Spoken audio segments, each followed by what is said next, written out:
A Detroit Lions fan said protesting players were disrespecting the freedoms he'd fought for, but he was hard-pressed to name what those were.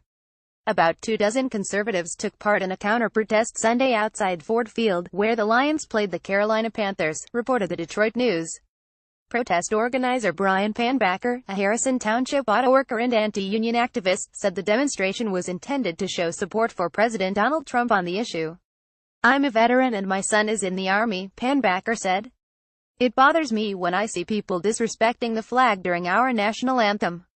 Trump spoke out about this issue and I said if they continued to protest on the sidelines, on national TV, I'd organize a protest."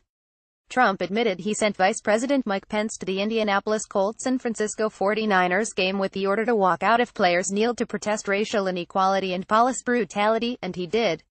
"I left today's Colts game because at POTUS and I will not dignify any event that disrespects our soldiers, our flag, or our national anthem," Pence tweeted shortly after walking out of the game in protest.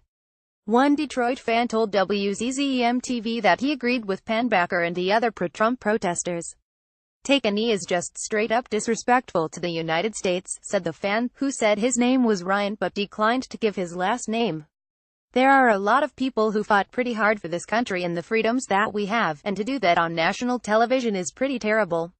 I would say that taking a knee goes against what we fought for." The reporter asked Ryan what he had fought for that players opposed, but he came up empty. "We fought for our country and for our freedoms, but I guess I got to think about this one," he said. A friend then pointed out to Ryan that he'd contradicted himself, according to the TV station. 8 demonstrators from the Metro Detroit Political Action Network protested Panbacker's counter-protests, wearing shirts that said Black Lives Matter and FCK Nazis. No Lions players kneeled before this week's game, but 8 did so September 24, after Trump started calling out NFL protesters, and 2 did last week. Lions owner Martha Firestone Ford locked arms with players 2 weeks ago in solidarity, and she offered to donate to organizations fighting injustice and inequality if protesting players stood as a team during the national anthem.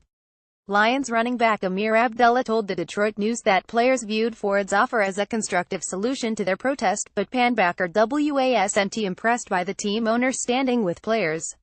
"It's not acceptable," Panbacker said. "I think she's an enabler. She's enabling her team to disrespect the flag."